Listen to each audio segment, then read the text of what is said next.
কৃষক হবে ক্ষমতায়িত উদ্যোক্তা এবং কৃষি খাত জাতীয় অর্থনীতির প্রধান চালিকা শক্তি। এই লক্ষ্যকে সামনে রেখে মাননীয় প্রধানমন্ত্রী সরকারের অগ্রাধিকার কর্মসূচির আওতায় প্রতিটি কৃষকের জন্য কৃষক কার্ড প্রধান কার্যক্রমের অন্তর্ভুক্ত করেছে। কৃষকের জন্য নিরাপদ ও নির্ভরযোগ্য পেমেন্ট উপযোগী কৃষক কার্ড প্রদানে সরকার গঠনের পরপরই মাননীয় প্রধানমন্ত্রী নির্দেশ প্রদান করেন।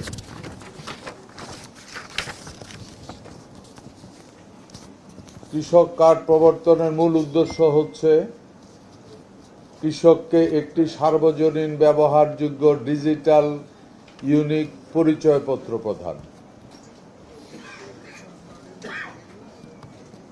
এর মাধ্যমে সর্বোচ্চ মর্যাদা ও সম্মানের আসনে অধিষ্ঠিত করা, তাদের আর্থিক অন্তর্ভুক্তি নিশ্চিত করা এবং কৃষিখাতে ডিজিটাল রূপান্তরের মাধ্যমে দুর্নীতিমুক্ত সমাজ ব্যবস্থা গঠন করা। এক্ষেত্রে জমির মালিকানা অনুযায়ী কৃষককে 5টি শ্রেণীতে ভাগ করা হয়েছে: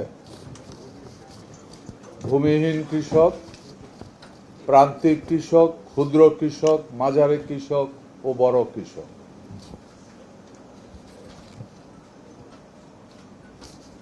আমার লেখা যা পড়ছি তা বোধহয় আপনাদের কাছে পৌঁছে গেছে। ওইখানে কৃষকের শ্রেণী বিভাগ কিসের ভিত্তিতে করা হয়েছে তা উল্লেখ করা হয়েছে।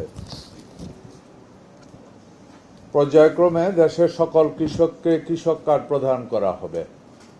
কার্ড বিতরণ কার্যক্রম 3 ধাপে বাস্তবায়িত হবে: ফ্রি পাইলটিং এবং দেশব্যাপী কার্যক্রম গ্রহণ।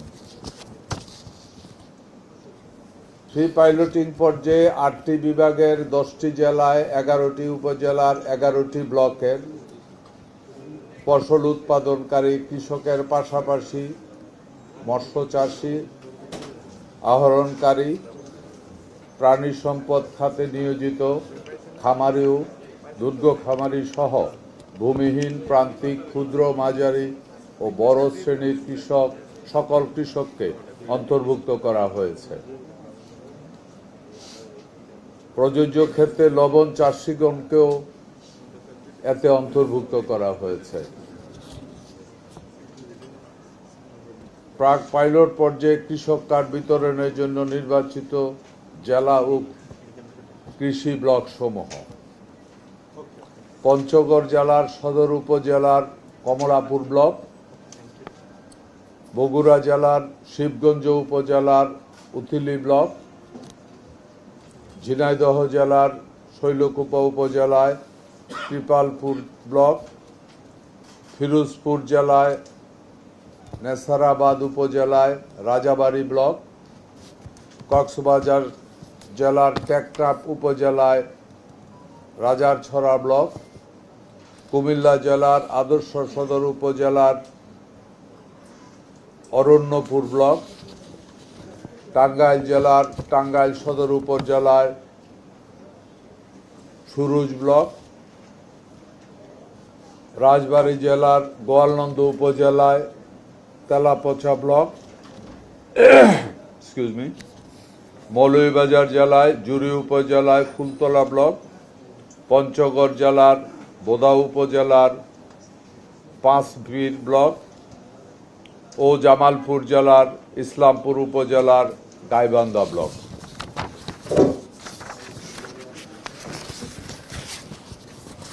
এই 11টি ব্লকের কৃষক, মৎস্য চাষী, প্রাণী সম্পদ খামারি, লবণ চাষীগণকে কৃষক কার্ড বিতরণ করা হচ্ছে। এটি একটি ব্যাংকিং ডেবিট কার্ড। সোনালী ব্যাংকের স্থানীয় পর্যায়ে শাখা সংশ্লিষ্ট কৃষকদের গণের নামে এই কার্ডের বিপরীতে ব্যাংক হিসাব খোলা হয়েছে। 11 এপ্রিল 2026 মোট 22,065 জন কৃষকের সকল তথ্য সংগ্রহ করা হয়েছে। তার মধ্যে ভূমিহীন কৃষক 2,246 জন, প্রান্তিক কৃষক 9,458 জন, ক্ষুদ্র কৃষক 8,967 জন, মাঝারি কৃষক 1,303 জন, বড় কৃষক 51 জন। বাছাইকৃত কৃষকগণের ধরন: ফসল উৎপাদনকারী কৃষক 21,141 জন, মৎস্যজীবী 66 জন, প্রাণী সম্পদ খামারি 855 জন, লবণ চাষি 3 জন। মোট বাছাইয়ের 22,065 জন কৃষকের মধ্যে কেবল প্রণোদনার জন্য নির্বাচিত ভূমিহীন প্রান্তিক ও ক্ষুদ্র কৃষকের সংখ্যা 20,671 জন, যা মোট কৃষকের 93.7%। প্রাক পাইলটিং পর্যায়ে ভূমিহীন প্রান্তিক ও ক্ষুদ্র কৃষকগণকে কৃষক কার্ডের মাধ্যমে সরাসরি 2,500 টাকা হারে বার্ষিক নগদ সুবিধা প্রদান করা হবে। উক্ত কার্ডের মাধ্যমে কৃষকগণ প্রণোদনা ও সেবা গ্রহণ করবে সংশ্লিষ্ট ডিলারের নিকট সরবরাহকৃত POS point of sale machine ব্যবহার করে সার, বীজ, মৎস্য, প্রাণী ও খাদ্য সহ বিভিন্ন কৃষি উপকরণ ক্রয় করতে পারবে। প্রাক পাইলটিং কার্যক্রমের জন্য ব্যয় হবে 8,34 লাখ টাকা। প্রাক পাইলটিং সফলভাবে সম্পন্ন হওয়ার পর 2026 পর্যন্ত দেশের 15টি উপজেলায় পাইলট কার্যক্রম সম্পন্ন করা হবে। পাইলটের অভিজ্ঞতা আলোকে আগামী 4 বছরে সারা দেশে এই কার্ড বিতরণ ও ডাটাবেস তৈরির কাজ পর্যায়ক্রমে সম্পন্ন করার পরিকল্পনা রয়েছে। কৃষক কার্ডে প্রদত্ত মূল সেবাসমূহ: ন্যায্য মূল্যে কৃষি উপকরণ প্রাপ্তি, ন্যায্য মূল্যে সেচ সুবিধা প্রাপ্তি, সহজ শর্তে কৃষি ঋণ প্রাপ্তি, স্বল্প মূল্যে কৃষি যন্ত্রপাতি প্রাপ্তি, সরকারি ভর্তুকি ও প্রণোদনা প্রাপ্তি, মোবাইলের আবহাওয়া পূর্বাভাস ও বাজার তথ্য প্রাপ্তি, কৃষি বিষয়ক প্রশিক্ষণ প্রাপ্তি, ফসলের রোগ বালাই দমনে পরামর্শ প্রাপ্তি, কৃষি বীমা সুবিধা প্রাপ্তি এবং ন্যায্য মূল্যে কৃষি পণ্য বিক্রয়ের সুবিধা প্রাপ্তি। আগামী 1 বৈশাখ 1443 বঙ্গাব্দ তারিখে 33 বঙ্গাব্দ তারিখে নতুন বছরের প্রথম দিনে প্রাক পাইলটিং পর্যায়ে কৃষক কার্ড বিতরণ উদ্বোধন হবে। মাননীয় প্রধানমন্ত্রী টাঙ্গাইলের শহীদ মারুফ স্টেডিয়ামে এই কর্মসূচির শুভ উদ্বোধন করবেন। কুমিল্লা জেলা আদর্শ সদর উপজেলা অরণ্যপুর ব্লককে বাদে দেশের বাকি 9টি ব্লকে একই দিনে কৃষক কার্ড বিতরণ করা হবে। কুমিল্লা জেলার আদর্শ সদর উপজেলার অরণ্যপুর ব্লক 17 এপ্রিল 2026 কৃষক কার্ড বিতরণ করা হবে। কৃষি একটি সম্মানজনক ও মর্যাদাপূর্ণ পেশা। এই কৃষক কার্ড কৃষকের মর্যাদাকে আরও মহিমান্বিত করবে। এই কার্ডের মাধ্যমে বিধিবদ্ধ সেবার বাইরেও সময় উপযোগী নতুন নতুন সেবা যুক্ত হবে। কৃষি খাত দেশের অর্থনৈতিক মেরুদণ্ড। বাংলাদেশের আগামীর ভবিষ্যৎ কৃষকের হাতে। আমাদের কৃষি জমির উর্বরতা, মাটির গুণাগুণ, ফসলের বৈচিত্র্য ফিরিয়ে আনা হবে। এই কার্ডের মাধ্যমে দেশের কৃষি, মৎস্য ও প্রাণী সম্পদ খাত একটি স্মার্ট ডাটাবেজের আওতায় আসবে।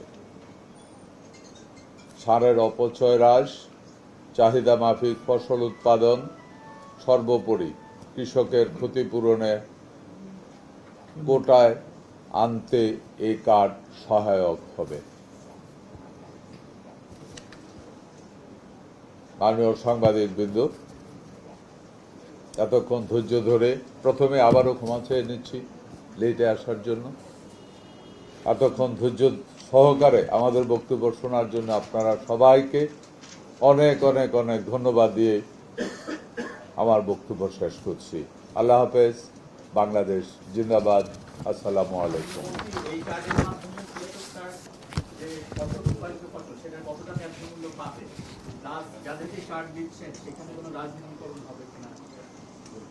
প্রথমত আপনার শেষের প্রশ্নটার আমি প্রথম উত্তর দিচ্ছি। এই কৃষক কার্ডে শতভাগ রাজনৈতিক মুক্ত, এটার ব্যাপারে আপনাকে আমি নিশ্চয়তা দিচ্ছি। অতীতে যা হয়েছে সেখান থেকে আমরা বেরিয়ে আসতে চাই। আমরা দেশের উন্নতি চাই। আমরা বিশ্বাস করি, মাননীয় প্রধানমন্ত্রী বিশ্বাস করে, আমি ব্যক্তিগতভাবে বিশ্বাস করি, আমি বিশ্বাস করি আপনারাও বিশ্বাস করেন, দেশের 70% মানুষ কৃষির সাথে জড়িত আছে। 70% মানুষের অর্থনীতি যদি চাঙ্গা হয়, দেশের অর্থনীতি চাঙ্গা হবে। এই বিশ্বাস আমাদের 16 আনা ধারণ করি, লালন করি। সুতরাং এখানে গণতান্ত্রিক দেশ, বিভিন্ন দল থাকবে, মত থাকবে, থাকতেই পারে, কিন্তু জাতীয় বৃহত্তম স্বার্থে এই কৃষক কার্ডে আমরা কোনো দলের সংকীর্ণতার ঊর্ধ্বে থাকবে, এটা জাতির জন্য। দ্বিতীয় আপনার প্রশ্ন ছিল ন্যায্য মূল্য পাওয়া। ধন্যবাদ আপনাকে। এখানে আপনারা আমাদের যে বক্তব্য দিয়েছে, ওখানে একটা জিনিস আপনি শুনেছেন, নতুন নতুন ডাটা আমরা এর ভিতরে ইনভলভ করাবো। এখন 10টা, একদিন হয়তো অনেক ডাটা এখানে ইন করবে। এর মূল উদ্দেশ্য কি, মূল ইয়েটা কি? অনেক সময় কৃষক যেখানে যেই ফসল উৎপাদন করে, প্রথমত তাকে আমরা ইনফরমেশন দিচ্ছি যে আপনার এই মাটি এই ফসলের জন্য সবচেয়ে উপযোগী, যেটা কৃষক হয়তো জানে না। ওই ইনফরমেশনটা দিলে প্রোডাকশন অ্যাকুরেট হবে। 2, দেশের চাহিদা অনুযায়ী আমরা বলতে পারবো কোন দেশে, কোন এলাকায়, কোন মাটিতে এই ফসলটা ভালো হয়। এক্সকিউজ মি, দেশের চাহিদা কত, ওই চাহিদা অনুযায়ী আমরা কৃষকের মধ্যে উৎপাদনটা ডিস্ট্রিবিউশন যদি করি, তাইলে অবশ্যই এখন তো প্রত্যেকটা পণ্যেরই বিক্রয় মূল্য নির্ধারিত করা আছে, কিন্তু ওই নির্ধারিত মূল্যে বাজার ব্যবস্থা ওইভাবে নাই বলে ওই নির্ধারিত মূল্য কৃষক উপভোগ করতে পারছে না। কিন্তু তখন উৎপাদনের সাথে চাহিদার মিল থাকবে, অথবা অন্যভাবে বলবে চাহিদার সাথে উৎপাদনের মিল থাকার কারণে কৃষক ক্ষতিগ্রস্ত হবে না, সে তার ন্যায্য দাম পাবে এবং বাজারও অভাব থাকবে না। ধন্যবাদ আপনাকে।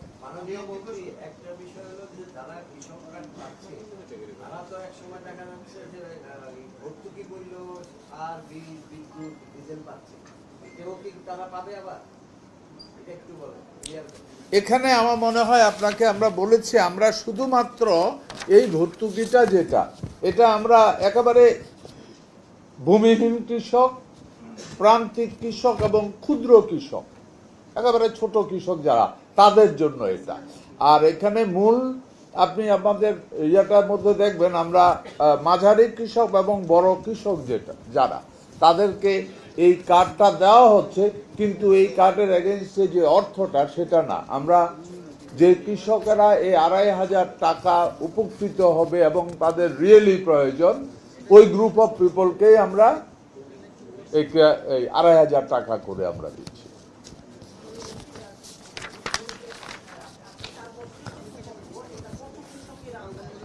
জি জি,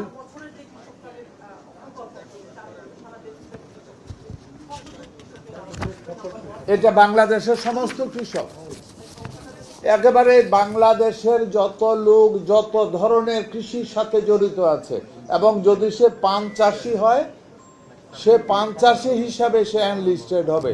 তো বাংলাদেশের যত পণ্য উৎপাদিত হচ্ছে কৃষকরা উৎপাদন করে শ্রেণীভেদে প্রত্যেকটা কৃষককেই এই কৃষক কার্ডের আওতায় আসবে। তাহলে আমরা উৎপাদন এবং চাহিদার ক্যালকুলেশনটা সমন্বয়টা আমরা সঠিকভাবে করি।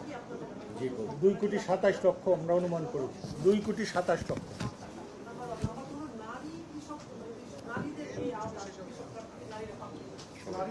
নারী পুরুষ কৃষক তো কৃষক যেই থাক সে এটার আওতায় আসবে। এটা স্পেশালি কোনো পুরুষের জন্য না, আমরা কৃষক বলেছি।